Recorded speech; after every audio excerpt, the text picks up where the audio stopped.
22.8 de la Confesión de Londres dice así: el día de reposo se guarda santo para el Señor, cuando los hombres, después de la debida preparación de su corazón y de haber ordenado de antemano todos sus asuntos cotidianos, no solamente observan un santo descanso durante todo el día de sus propias labores, palabras y pensamientos acerca de sus ocupaciones y diversiones seculares, sino que también se dedican todo el tiempo al ejercicio público y privado de la adoración de Dios y a los deberes que son por necesidad y por misericordia.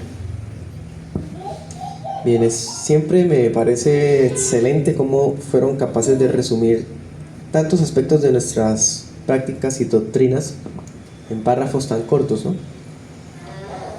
Bien, ese documento es de 1689. Realmente es de más antes, pero pues se publicó hasta ese año. Y deja ver el sentir de aquellos que heredaron el legado no solamente protestante, sino también puritano y reformado. Titulamos esta enseñanza La observancia del día del Señor.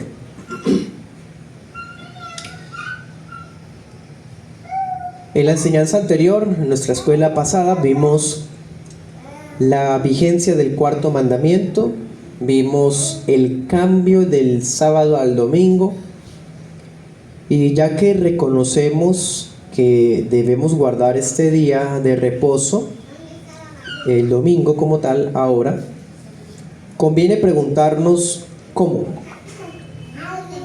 debe ser observado esto. Si hemos establecido que los aspectos civiles y ceremoniales de la ley moral fueron abrogados por Cristo bajo el nuevo pacto, entonces necesitamos escudriñar para poder practicar lo que le agrada a Dios en el nuevo pacto cuando guardamos el día. Hay muchas condiciones que no se repiten. La ley sigue vigente, pero las formas han cambiado. Entonces, ¿cómo se debe guardar? Y eso incumbe a nuestra adoración, a propósito de nuestra miniserie sobre la libertad y la adoración cristiana, ¿no? Estaremos viendo el tema en 2 puntos. Primer punto, preparación y abstinencia.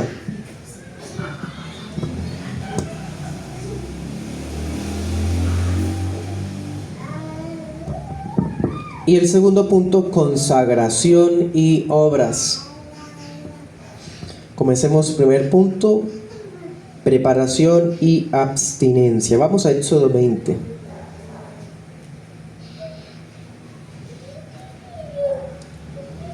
Hagamos lectura del cuarto mandamiento. ¿Cómo es el cuarto mandamiento? Dice: te acordarás del día de reposo para santificarlo.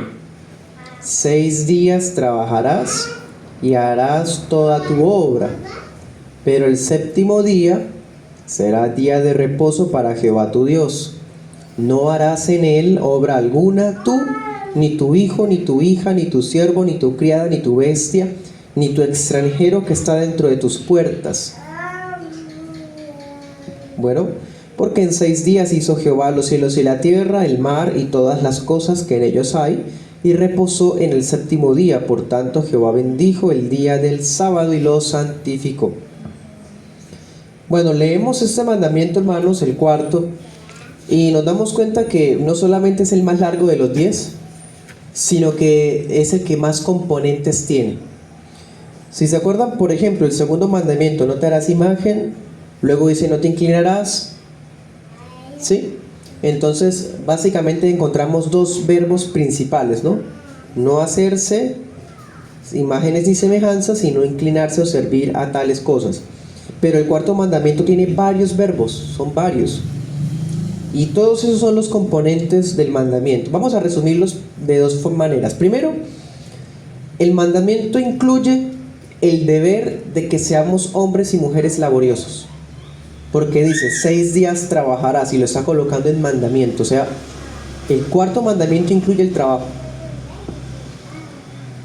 Y ese trabajo debe abarcar todos los días anteriores al día de reposo, es decir, 6 días de la semana.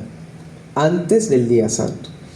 Y la otra parte de este mandamiento es que se requiere una preparación, porque ¿cómo comienza? Dice, te acordarás, acuérdate. ¿Sí? O sea, se requiere prepararnos para poder observar adecuadamente el día y santificarlo completo. Conste, aquí habla de día varias veces, día, séptimo día, reposó ese día, bendijo el día, en fin, o sea, se refiere a un día completo que se santifica con un reposo consagrado a Dios. Y si hablamos de un reposo, ¿el reposo de qué? Pues de las actividades que se hicieron en los 6 días anteriores, particularmente cuáles, o qué prohíbe, mejor dicho. Bueno, lo que está prohibido es el trabajo. ¿El trabajo cuál? El trabajo que se refiere al ordinario de los 6 días. Todas las obras comunes. Y incluye a todos los miembros de la familia. Dice, tú, ni tu hijo, ni tu hija. Ni siquiera los habitantes de la ciudad, incluyendo animales, extranjeros y visitantes. Era un mandamiento, hermano, que aplicaba para todos. Pues lo digo así en pasado porque pues así era como se aplicaba en Israel, ¿no? Aplicaba para todos extranjeros. Ojalá en otros países lo aplicaran así, ¿no? Pero pues la iglesia no tiene poderes civiles como para hacerlo de esa manera obligatoria. En fin, por lo menos sí debemos comprometernos a hacerlo en nuestra casa, hermano. Así sea que tengamos una visita en nuestra casa, así sea que tengamos a nuestros hijos mayores de edad todavía viviendo en la casa, hermano, somos de Dios, entonces el día de reposo se guarda en nuestra casa. No andamos en la casa de otro, pero por lo menos en la propia, ¿no? Y eso pues es para los hombres de familia. Guardar como santo para el Señor el día domingo implica una debida preparación desde nuestros corazones y hábitos. ¿Sí? Claro, porque, hermano, si no nos alistamos, si no nos preparamos, si no cumplimos todo lo que debemos cumplir antes de, cuando llegue el momento del día, cuando llegue el momento de el reposo, no vamos a estar descansados porque se nos quedaron cosas pendientes.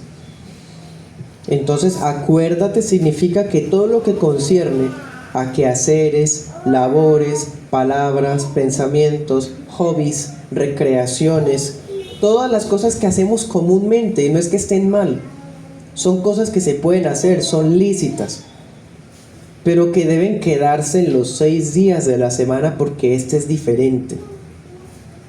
Estas cosas pueden ocuparnos, podemos darles tiempo a ellas sin tener que sentirnos mal o estar sintiendo que estamos haciendo mal por participar de ellas, un hobby, una recreación, por ejemplo. Pero se deben quedar en los días de la semana. Y eso requiere intencionalidad, hermano. Requiere determinación. Tenemos un caso, anota el texto, Nehemías 13, 15 al 22. En ese pasaje Nehemías gobierna Jerusalén y unos extranjeros quieren venir a la puerta de la ciudad a vender pescado. Nehemías les advierte que ya no pueden volver a venir ese día porque empiezan a guardarlo, ¿sí? Y él les impide venir y vender desde la noche del viernes, ¿sí? Esa noche del viernes, pues bueno, implica que ellos tenían un calendario diferente al nuestro, pero también incluye lo que estamos diciendo, la preparación. O sea, ya desde el viernes, lo que sería nuestro viernes, ya hay una preparación de antemano. Y no porque nuestro día tenga que empezar el viernes, sino porque estoy ya mentalizado, en nuestro caso, desde el sábado, que el domingo no voy a hacer lo que bien puedo hacer el sábado.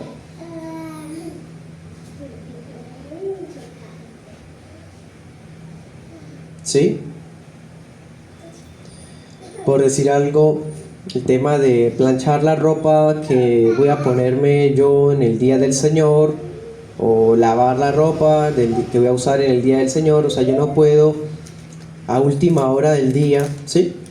Pues ponerme a planchar y hacer todo lo que debía haber hecho el día anterior. O sea, ahí está el tema pecaminoso. El acuérdate incluye alistarme desde el día anterior para que el día cuando llega estoy libre. Y así entramos al segundo punto. En el primer punto, entonces, que vemos que se incluye una preparación y una abstinencia de muchas cosas, que no es que estén mal en sí mismas, pero que deben quedarse en los días de la semana, como las actividades laborales comunes, los quehaceres, las actividades típicas que uno hace, hasta los hobbies, entretenimiento, bueno, todo lo que uno puede hacer de lunes a sábado, hermano. Segundo punto, consagración y obras. Pero cuando llega nuestro día de reposo, estamos libres de los asuntos ordinarios. ¿Para qué? Para gozar con libertad del día completo. El día completo lo puedo gozar porque ya tengo todo hecho. Así como cuando en el trabajo uno hace todos sus pendientes y tiene, hermano, la agenda del día de hoy absolutamente libre porque ya cumplí con mis labores ayer. Eso es lo que uno hace para el día del Señor, para dedicarlo al descanso espiritual. Y eso significa algo muy importante.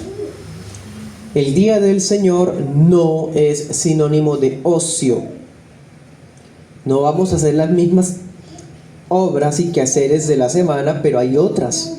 No es un día de pereza, no es un día de dormitar, es un día de dicha, de deleite, decía Isaías, que fue el texto que leímos al comienzo. Y hermano, y ese texto de Isaías es el que ilustra de la mejor manera en toda la Biblia, en mi opinión, la manera de guardar el día del Señor. Dice el profeta: retrae tu pie de hacer lo que tú quieres, llama delicia mi día, llámalo santo, glorioso, respétalo. ¿Y cómo se hace eso? Pues no hagas tu propia voluntad, no camines en tus propios caminos, no hables tus propias palabras. Así se guarda el día del Señor y nos deleitamos en el Señor. Deleite, la palabra clave es deleite en Jehová. ¿Sí? ¿Cómo se deleita uno en el Señor, hermano? Bueno, sencillamente disfrutar del ejercicio público y privado de los medios de gracia y de la adoración verdadera. Hallar deleite, porque, hermano, en toda la semana se me fue la semana con tantas cosas, tantas obligaciones, tantos deberes, que me quedé atrasado en el devocional. Hace rato no leo un buen libro. Tengo ganas de leer un libro sobre tal tema que me gusta, pero no he podido. Y llegó el día del Señor. Bueno, esa es la oportunidad. Se adelanta la lectura del devocional, leyó la palabra, hizo su oración privada, hizo la lectura de ese libro que no pudo leer porque estuvo ocupado, con razón, toda la semana. ¿Sí? Ese es el día del Señor, hermano. A propósito de eso que les comento, les hablo de lecturas, pero no solamente está eso, está el tema, por ejemplo, asistir a la iglesia local, es parte de ello. Hay iglesias que dedican todo el día para guardarlo completo con la iglesia y es algo muy bonito. Especialmente las iglesias que tienen el matutino y el vespertino y siguen de largo, ¿sí? Se presta para guardar el día completo. El tema es que cuando uno hace el día del Señor de esa manera, lo practica así, pues es especial, pero corre uno el riesgo de sacrificar el aspecto familiar del día del Señor. Y eso es un desafío, hermano, es un peligro, o algo que uno debe cuidar, de no descuidar. Estos son obras de instrucción, obras de piedad. Prácticamente se refiere a todo lo que tenga que ver con el ministerio de la palabra. Anote este texto. Hechos 18:5. En ese pasaje dice que Pablo dedicaba todo el día a la predicación de la palabra. Usualmente son los pastores quienes el día domingo es el día más lleno de trabajo. Pero no debería ser así, hermano. Todos los cristianos deberíamos convertir el domingo en un día de trabajo para el Señor, en el ministerio. Y vemos que eso se llevaba a cabo así desde el antiguo pacto. En Juan 7:23, el Señor Jesús dice es que el sacerdote también profanaba el día de reposo porque practicaba la circuncisión en sábado. Claro, hay funciones de su ministerio que tenía que hacerlas sí o sí el sábado, aunque fuera sábado. ¿Sí? Entonces eso sigue aplicando para hoy. Hoy de pronto se nos acaba el domingo, terminamos exhaustos para comenzar otra semana a nuestras labores, pero esa es la esencia del Día del Señor. El Día del Señor no es pereciar, ¿sí? Eso sobre las obras de piedad y las obras de instrucción. El Señor refutó la manera en que los fariseos guardaban el día de reposo. Si usted quiere mirar Mateo 12, del 1 al 13, es el capítulo en donde el Señor Jesús hace una exégesis del día de reposo. Todo ese texto habla de eso. Los fariseos lo habían adulterado con reglas humanas. Habían impuesto sus pareceres, sus normas de hombres para lo que no podía hacerse el día de reposo.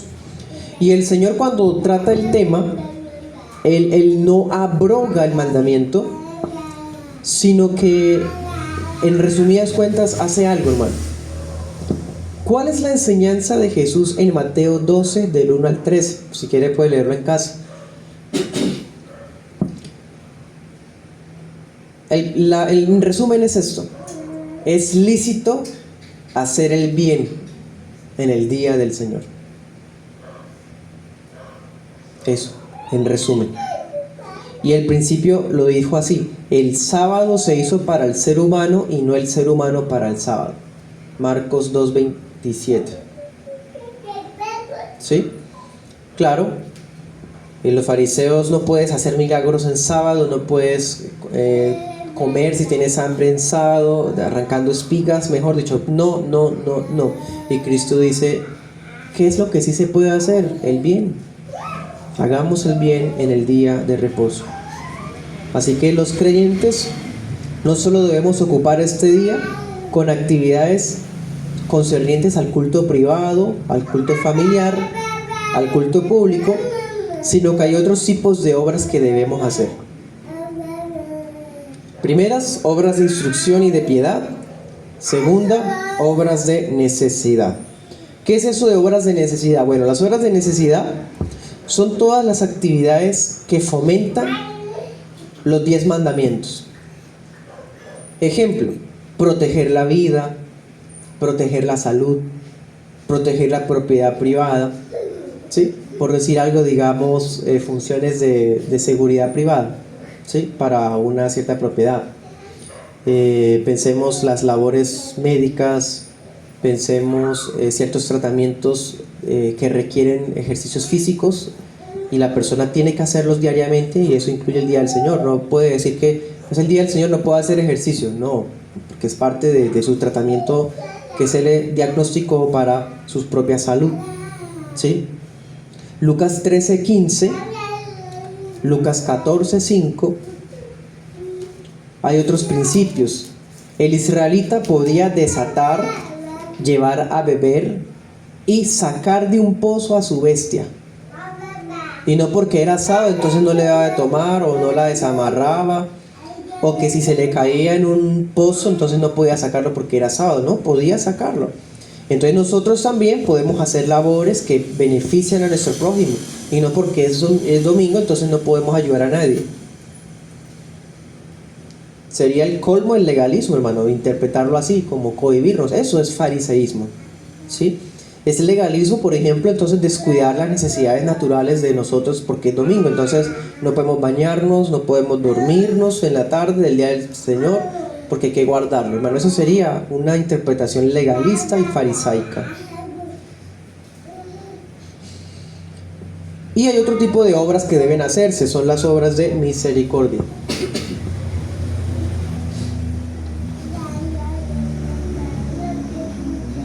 Anote ese texto, Hebreos 10, 24 al 25, 33, 34. Ahí tenemos el ejemplo de una iglesia que era bastante activa en estas obras de misericordia. Los hebreos. Es un tema que hemos tocado ya. ¿Cuáles son las obras de misericordia? Bueno, aquellas actividades que se pueden practicar legítimamente en el Día del Señor porque reflejan el amor cristiano de una manera práctica y especial. Ejemplo, en el Antiguo Pacto, en Marcos 2:26, el Señor Jesús dice: Los panes de la proposición solo podían ser comidos por los sacerdotes. Pero cuando David viene con hambre y le pide algo de comer al sacerdote, el sacerdote dice: no tengo nada. Tengo los panes, pero como la ley me lo prohíbe, no le puedo dar. No, hermano. No podía dárselos legalmente, pero prima la vida que el mandato positivo. Entonces el sacerdote toma los panes y se los entrega a David. Aunque pasa por encima de una ley, la ley fue dada para el hombre y no el hombre para la ley. ¿Sí? David puede tomar de eso y el Señor no castigó al sacerdote por eso, ni tampoco David comió y quedó maldecido. No, protegió la vida de David, el sacerdote, compartiendo del pan sagrado. Bueno, nosotros también debemos hacer esas obras de misericordia en bienestar de otros. Por ejemplo, visitar enfermos, orando por ellos, evangelizar en el día del Señor. ¿Sí? En el caso de los hebreos, visitar a hermanos que estaban en la cárcel. Bueno, entonces dése cuenta qué es observar el día del Señor. ¿Hay abstinencias? Sí, pero dése cuenta que destaca más lo que uno debe hacer que lo que uno no debe hacer. Y para terminar les voy a decir algunas aplicaciones. Tengo varias, de hecho. Primero, observar el día del Señor no es una tradición fría, ni una mera liturgia de 2 horas. Qué triste que el neo evangélico piensa que guardó el día de Dios porque fue al culto que duró 2 horas. Y si llegó tarde, yo duró 1 hora o 1 hora y media. Muy triste, hermano, que se reduzca el día del Señor a eso. El texto habla de día, un término que refiere en nuestro lenguaje a ¿qué? 24 horas. El día del Señor incluye abstenernos de cosas que podemos hacer en los otros días, sí. Por ejemplo, ver un documental, practicar deportes, estar pendientes de noticias del periodismo, estar en redes sociales. Bueno, esas cosas no están mal en sí mismas, pero dejémoslas en los días de lunes a sábado. Abstengámonos de. Ese es el elemento negativo del mandamiento. Y hay un especial énfasis en el elemento positivo del mandamiento. ¿Qué hay que hacer en el día del Señor? Hay una planificación familiar, el diálogo en el hogar, comunión con los hermanos, disfrutar de nuestra esposa, instruir y cantar alabanzas con nuestros hijos. Es el día para que se escuchen en las casas de los cristianos las alabanzas. Es el día que se escuche hogares cristianos riendo porque están en comunión con el Señor y entre ellos mismos. Ese es el día del Señor, hermano. Pero somos tan orgullosos y tan egoístas por naturaleza. Por ejemplo, hay mucha gente apela a la obra de necesidad de trabajos con el pretexto de tener una ganancia, pero que si no tuviera esa ganancia su vida seguiría igual. O sea, que realmente no es una obra de necesidad. Hay muchos cristianos que se esconden, se disfrazan y se excusan en obras de necesidad que no son de necesidad. Lo de ellos son obras de conveniencia. Es muy triste, hermano.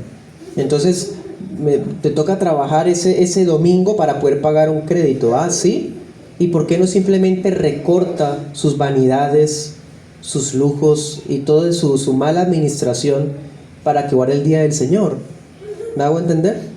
Porque el problema no está en que tiene que trabajar el día del Señor para poder pagar. No, es que está llevando mal su administración. ¿Se dan cuenta? Entonces no vale que diga es una obra de necesidad, me toca trabajar el día domingo, si no ha habido esa preparación los días anteriores. ¿Cuántas personas, por ejemplo, dicen es que yo guardo el día de reposo en mi casa?